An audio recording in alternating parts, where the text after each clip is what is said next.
There's a lot of unmet needs in peripheral T-cell lymphoma, actually. I think in the relapsed refractory setting was probably the most clear unmet need. Most of the drugs that we have work in 20 to 30% of patients. They only achieve a complete remission in 10 to 15% of patients.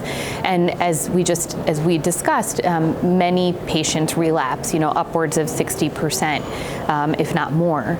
And so in the patients who relapse, there's a great need for other therapies. And on top of that, the therapies that we have only work for so long. So while they have a meager overall response rate, the duration of response is also only many weeks to a few months, not years.